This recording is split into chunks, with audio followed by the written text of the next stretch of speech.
Okay, so Azraei, Yeah. welcome to the show. Right, so to kick off the interview, why don't you introduce yourself to our audience? First of all, thank you for having me for this interview. Hi to everyone who didn't know me yet. I'm Azraei Muhamad. I'm 30 years old this year. So I've been in this writing industry, or probably been writing since 5 years ago, since 2014. So what I wrote the most is about personal finance. Reason I'm writing a book about personal finance is basically I'm telling my story of how me myself managing my own personal finance, and it started when people ask me how do they manage their finance. So instead of me WhatsApp them, each of them, and telling them what to do, I just wrote a book about how I do myself, and then once it's done, I just sell it to them. And thankfully, after 5 years, it's been sold about 8,000 copies of this book, and I'm targeting the 10,000 copies target as of now. Wow, wow. And you wrote several other books too, right? Yes, yes, yes. So my first book is actually this one, 6 Angka Menjelang 25. So Mm-hmm. basically the title tells the story about how I save up to 100,000 by the age of 25. Mostly about me saving my money since I was 7, 8 years old.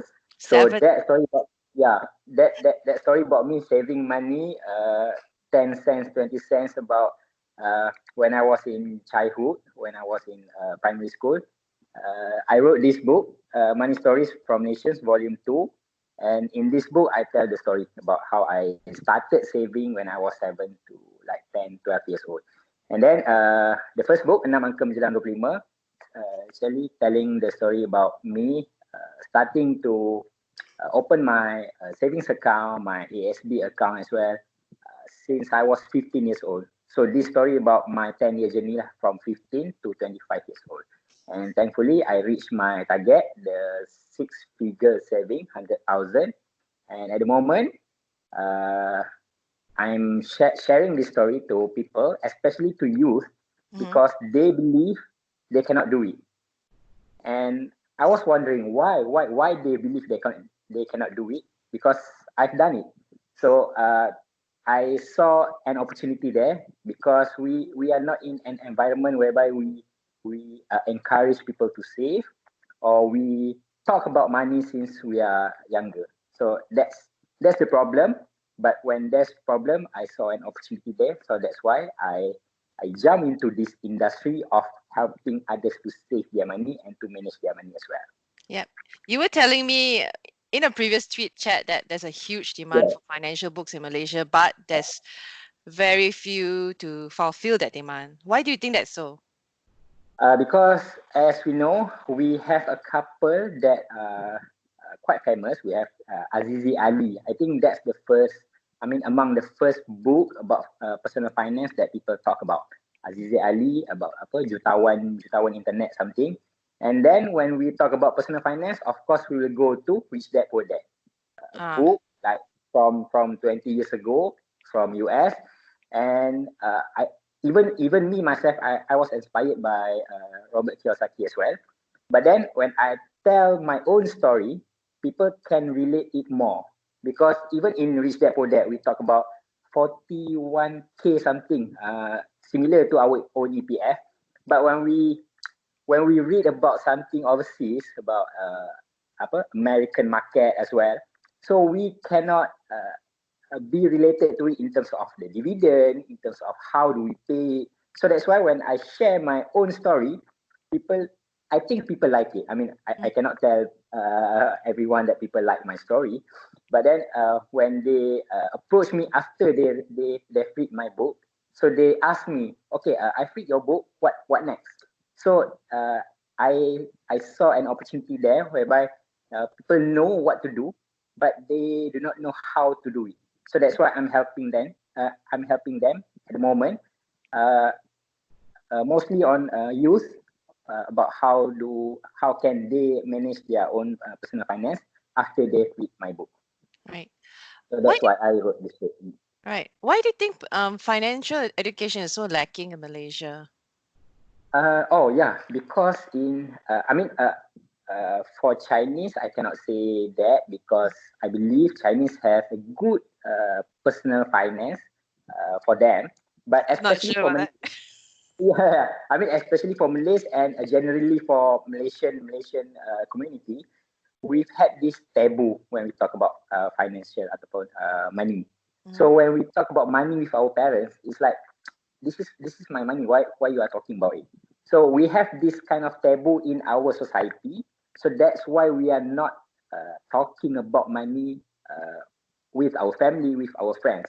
And when we didn't talk about it, people have their own problems, especially on money, on financial.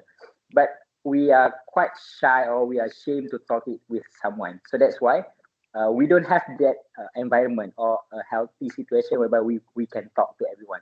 So that's why I'm using this book as a platform for me to reach to people, especially to younger audience, so that they can talk it. If they cannot talk it with their family, that's fine. They can talk it with me. They can talk it with their friends, their colleague as well, so that we as the game changer to change this good behavior within our generation, so that the next generation, hopefully, there will no longer be the taboo about talking money with our Right. family.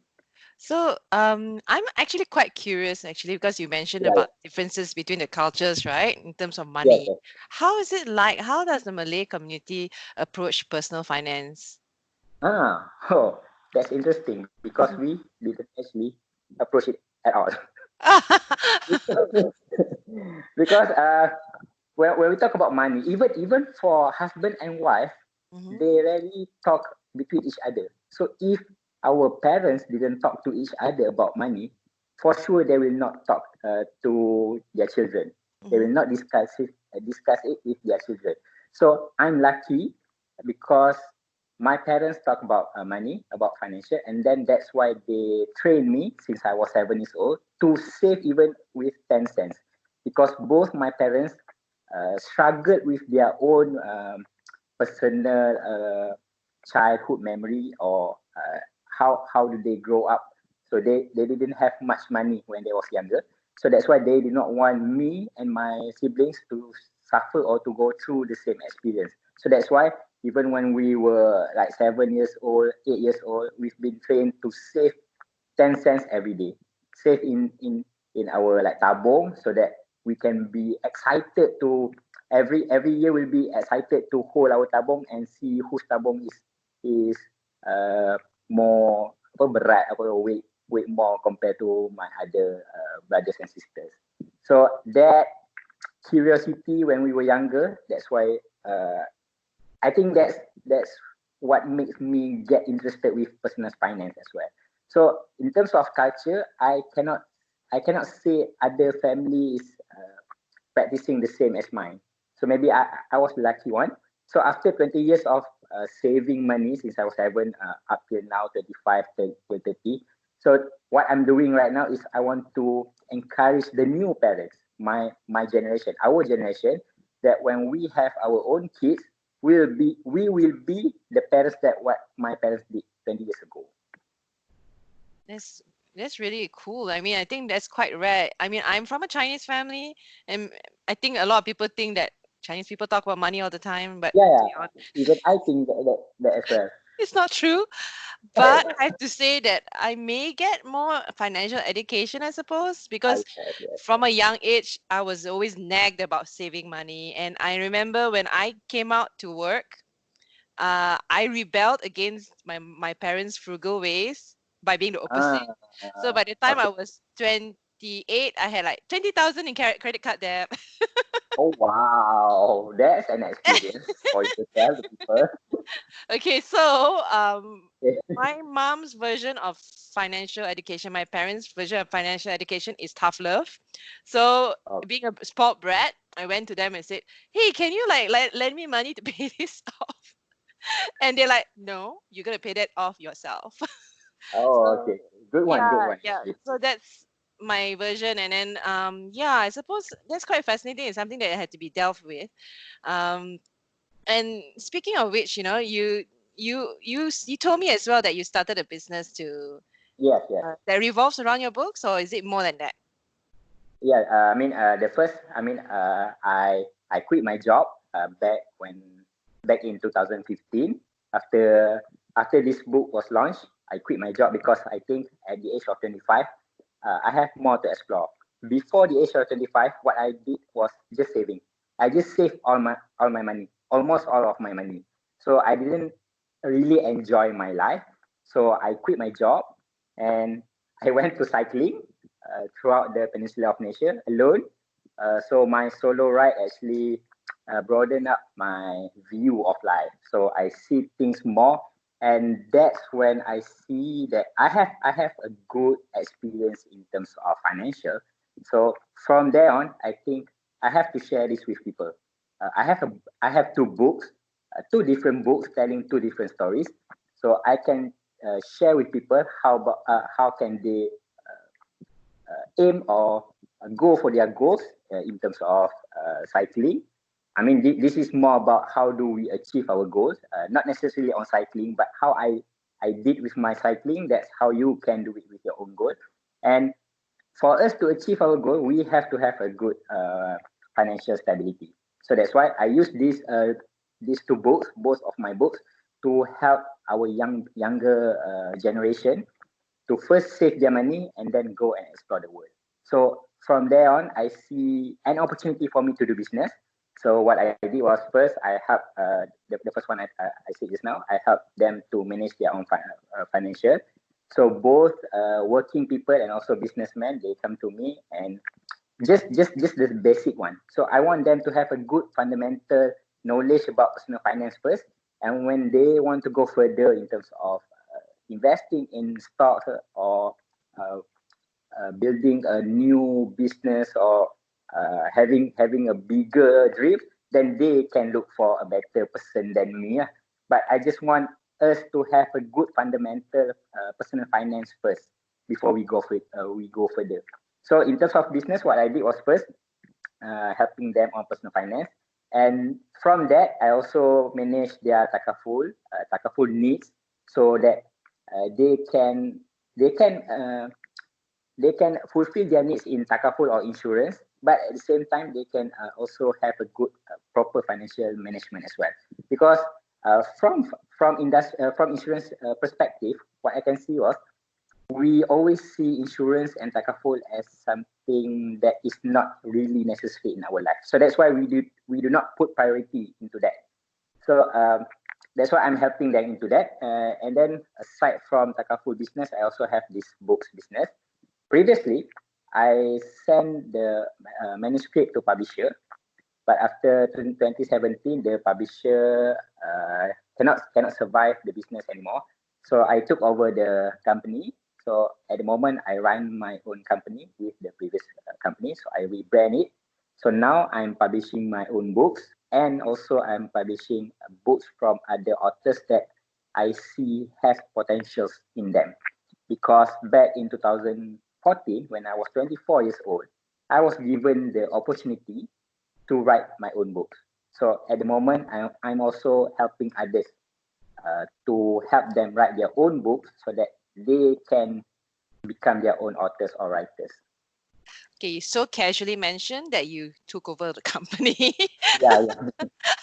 So what was involved in that? You literally raised capital, bought over, or okay, Yeah. how did that happen? Okay. So at at first, I bought some shares into the company, but when they cannot survive their business anymore, so I got a deal with them so that I just took over. I took all the assets from the company, so they let go all of their assets and they just just released the copyrights and everything. So I just took over them, and I started my own company, my own publishing company using the previous asset, so that because the previous company people know about the brand, and then there's a few good books in the company as well, but there are also not so good books that cannot be sold. So I uh, talking about indie publisher, what we call as indie publisher, they write because of passion, because of their spirit, because of their rebellious fight in their soul. But me talking about financial, even if you have passion in your life, you also have to be realistic. So both financial and also dreams have to go together. So that's why I'm I'm learning from their own mistakes, and I also had a few mistakes I've done in the past. So I'm using that opportunity to learn from that mistakes and make a better decision as of now. Right. So going back to your story about how all of this started in 2015, isn't it? You quit your Yes, job, right? yes. Okay, was it scary? I mean, a lot of people would rather go with the flow and say, "Oh, this is a good job with a good salary. I will just do my passion stuff in the side." But you decided that, did you like plan this out, or did you do it cold Yeah. turkey? You know, that kind of thing. Because the impression I got from Kayo was that it was cold turkey. Yes. So much, so much. So because from the book 6 Angka Menjelang 25, I remember back in 2011 when I was 21 years old, I went to this one interview for a scholarship from a JLC. So I remember this question from the interviewer. So they asked me, where do you see yourself in 5 years? So I was 21 years old. So 5 years from that was 2015.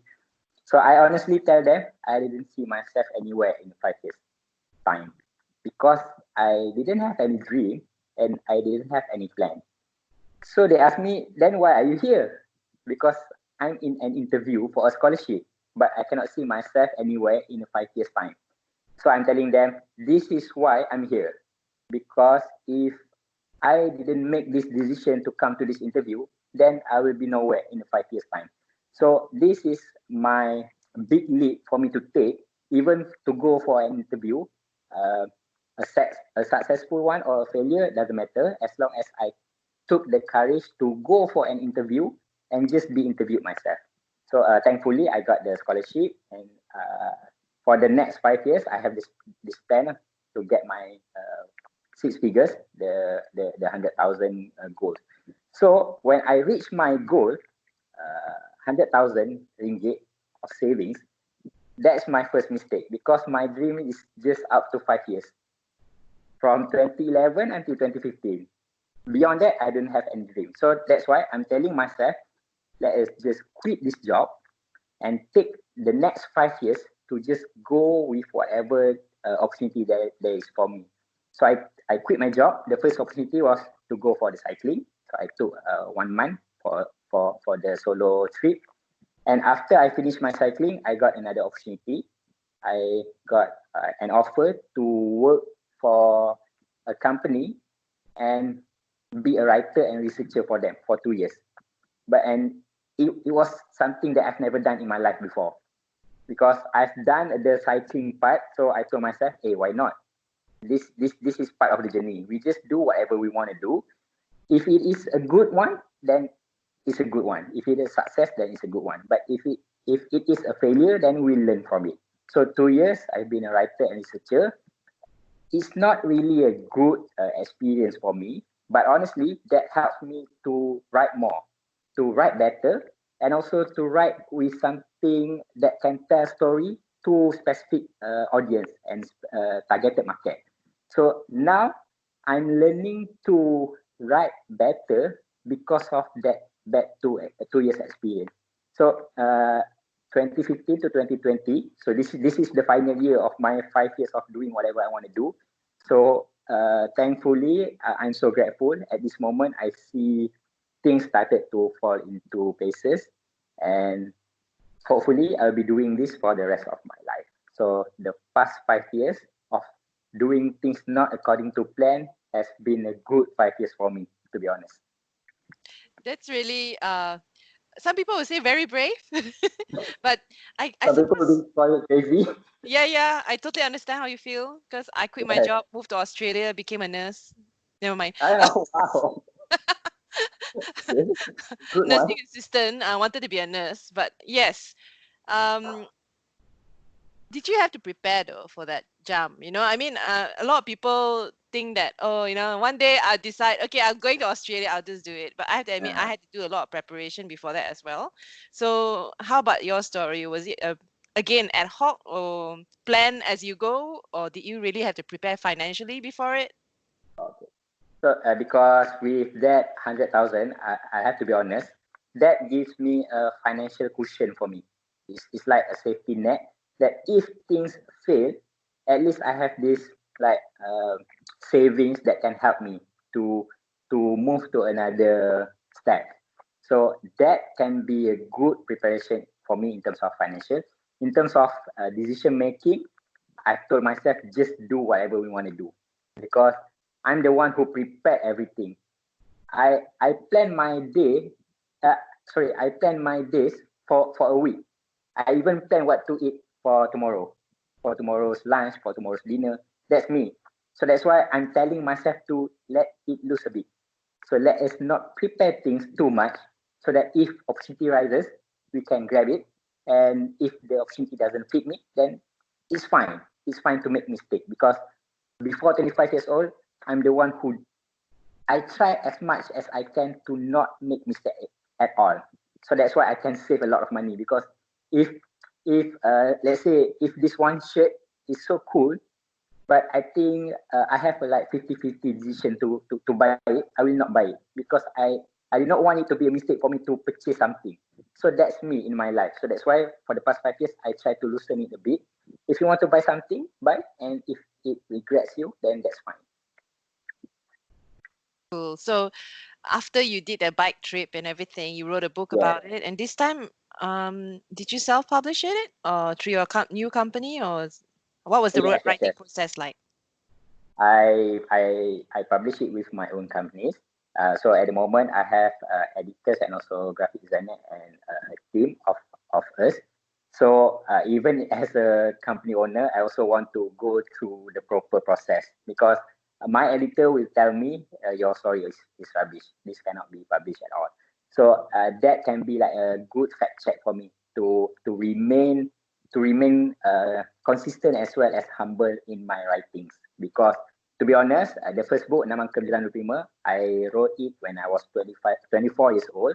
I didn't have much knowledge and experience, and even I wrote it based on my own journey. I didn't consider others because I didn't get to know more people at that moment. So, the new book coming in a month or two, it tells more about my own story as well as others.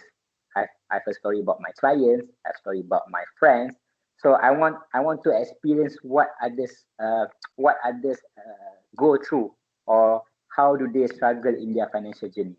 Because as I said before, I'm thankful to have a good journey in financial, but not everyone is experiencing the same as mine. So I have to listen to them and I have to look at ways how I can help them because we do not want their story to remain there forever. We have to help them so that they can have, if they do not have a better financial journey for themselves, at least we can help their children and their kids to have a good or a better one. When will this new book be published? And what will it be called? Oh no, I cannot tell the title Secret. yet because it's still secret. But I can tell this one thing: it is a sequel to 6 Angka 95. So it tells the story from 2016 to 2020. It tells the story about other clients and also, but privacy and confidential remains. And also, it tells the story about how we can help others even in our society. I'm hoping that it can be published by July or August. If it is in August, that will be great because it will be the fifth anniversary of the first book coming out. At this moment, I'm just waiting for uh, someone to write the prakata for the book. So, you've done a lot in your life in what? You're what, 30, you say? Yes, yes, yes. It's a lot. And, Thank you you. know, um, based on all this, right, what kind of advice would you give people who want to become entrepreneurs by using their creativity like you? Okay. So first thing first, I will always encourage people, even for entrepreneurs as well as for those who want to start a business. Say. Sorry. There's a call coming in. Hello? Yeah, no worries. Okay. Sorry. Uh, Sorry, what was the question? Oh, advice Yes. for other people. So this is an advice to all, even if you are an entrepreneur or you are just an employee. Have a good financial, fundamental financial first. Why do we see people failing in their dreams or their pursuit of goals, especially for entrepreneurs, because they fail in their financial. I see myself having to have this kind of life because I know even if I fail in my dream journey, I know my financial cushion can help me to soften up a bit my disappointment. Because if you are failing in your dream and also you don't have financial in your life, that will be so painful for us to go through. So that's why have a good financial knowledge first. It's okay for you to work for others. I know, especially for young people, they want to work on their own. They do not want to work with boss and all. But that's a good. I mean, a bad experience is a good experience. So that's what I've learned throughout my entire life. Any bad experience is for me to learn from that. And if we can learn from it, then it will be a good experience. So learn from our mistakes, have a good fundamental financial, especially on our personal finance. And when we want to go pursue our dreams in entrepreneurship, always remember we want to be an entrepreneur that can help others to improve their life. We do not want to be someone who just aim for profit and all, because when we help others in their life, they will see value in ourselves. And once there's a value in ourselves, you don't have to worry about money anymore because the money will come to you. Mhm. And what kind of tips would you give? Like you said, good financials, right? Yeah, What yeah. to you are good financials? Okay. So for me, this is what I consider a financial freedom for me. Financial freedoms means we can be free from our money, and that means we can be not too dependent to the money. Meaning, when I say we have to save 10% of our income, you can save that 10% because you can rely on 90% of your income. You are no longer the people who rely 100% of your income. Is it a tough or is it a a tough one for us to go through? Yes, because if we are the one who rely 100% to whatever we've earned in our life, that will be so hard for us to get free from that 100% of our money. So that's why slowly learn how to let go 10% of your income, 20%, 30%, because we have to learn. I mean, in our religion, we have this one belief that not all of our money is ours. Our money is meant to help others. So that's why we have to learn how to break away a bit with our money. So that's for me is the first step of us to have a good financial. So just save. If you cannot save 10% or you cannot save 100 ringgit per month, then no problem. You can start with saving like 1 ringgit per day. That's okay, because if you save 1 ringgit per day, you will be saving 1,000 ringgit in 1,000 days. That's like 3 years from now. So even if we see it as like a small journey, but statistic tells us otherwise. Because from EPF and the negara, they tell us 71% of Malaysian employees do not have even 1,000 ringgit in their savings. So it's a Gosh. big deal actually. So Mhm. just save 1 ringgit per day. So in 1,000 days, you'll be having your first empat angka. So I think this is so easy to do. If you are kindergarten or if you are in primary school, you masuk darjah satu, you can save 1 ringgit. By the time you darjah 4, you can have that 1,000 ringgit. So this is what I say about small journey. The small leap can take us into the big journey. Mhm. Wow, you started in standard one, right? I Yeah, think I standard one. started in my 20s. No worry, no worry. As long as we start. That's true, that's true. Yeah. So, yeah, I mean, besides your books, right? Do you have any other projects you want to share? Oh yes. So at the moment, as I said just now, I have the new book coming in. So one thing I've been receiving questions from people, as you said just now, you started like when you were 20. So this book is about enam angka menjelang 25. Mhm. So there's there's a number in the title itself, 25, which is the age of 25. So people ask me, hey, is it possible for me to reach six figures by the age of 25? I'm currently 34. So they have a bit of uh, unnecessary expectation, if I can be honest. So I have to tell them that you have to set a realistic target to yourself. That's the first one. And the second, people ask me, hey, I'm 26, 27 at the moment. So I cannot read your book anymore. So no, because as we said just now, the goal remains the same for everyone. At whatever age you are right now, you just have to have your goal and just have to have a plan for you to reach the goal. So that's why the new book is more approachable to everyone, even if you are standard one, even if you are older, then I hope it can help more people.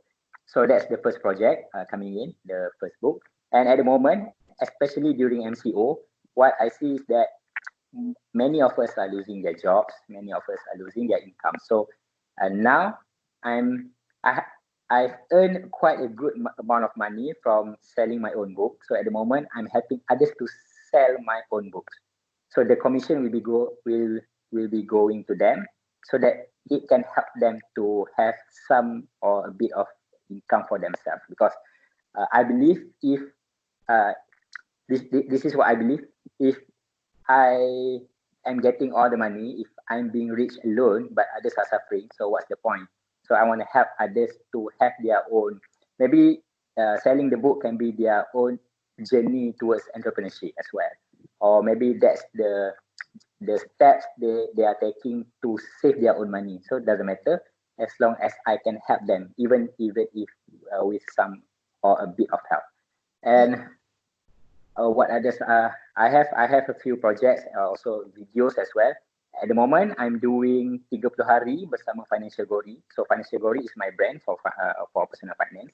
So at my Instagram, Azraei Muhamad, on my Instagram, I have this 30 days IG live with myself and also with some guest artists. So I have Ultimate. So Ultimate is an amazing guy. He has like good financial himself, and also DJ Fast from Hits FM previously. So these two sharing their story, their money stories in my IG live. So I want to others to share their own story as well, so that they do not listen to my own story, because some might believe that because I have a good journey, so I can do it. But when we listen to others, they have a bad journey, but they also can do it because Mhm. they have gone through and uh, they can break their own struggle and they manage to pursue their goals. So 30 hari bersama Financial Gory on my Instagram, I've shared the IGTV on my IGTV. So I'm doing live every night, every single night. I'm doing IG live at 9:30 p.m. so Every that I can share with others. Yeah, Mhm. that's quite tiring to be honest. I'm taking like one day break every week, because otherwise I will have a mental fatigue for myself. Mhm, mhm. So So, whatever opportunity happens, then I just grab it, and hopefully there will be more projects coming. all right. And one question that I did want to ask you, Financial Gory is a Yeah, very interesting name. yeah. Why gory? Okay, so this is one funny story. How Ultimate managed to he suddenly followed me on Twitter, and also we catch up on Instagram. I mean, I've been a huge fan of him since the past 10 years. So how did he manage to notice me? Because he told me he has this dyslexia. So he thought the names was Financial Glory. So of course it's common actually for people to mistake it with financial glory, because that's my goal actually, financial glory. Financial glory. I mean, we all want to have financial glory in our life. But why I uh, proceed with financial gory first because gory is my nickname since I was 15 years old. So Mm-hmm. gory is my nickname. Second, gory is a bad word, to be honest. Gory means Okay. something. Uh, I I stumbled into this word when I was reading Harry Potter when I was 15 years old. So Mm-hmm. gory means something in a black shed situation. If we see a gore situation, a gory Mm-hmm. situation. Mm-hmm. So financial gory, I I try to define it as a bad situation if you cannot manage your financial well. So All if right. you do not want to have a financial gory, mix financial gory. That's cute. That's clever. Yeah. All right then. Um, Thank you so much for this time with us. Is there anything else you want to add before we I go? think I've covered everything. Mhm. Do you have anything to ask anymore? Not really, actually, but honestly, I can ask forever and ever. Yes, Like yes. okay, one last question. One last Okay. question. Is it ever too late to get your finances in order? Okay. So I believe that it is never too late for us to start something good in life. So even if you think that you are old enough, I mean you are too old to start it now because if it does not help you, it will help your children one day. So that's what my parents did. They didn't have a good financial journey when they were younger. So that's why they started it 20 years ago when they just got married. They just started it because they know this will benefit their children. So here I am benefiting whatever they've done. So now I'm trying to help others to benefit what I did or what I've got in my life. So I want this knowledge and also sharing to benefit others. So it is never too late for us to start a good thing. Just do it now.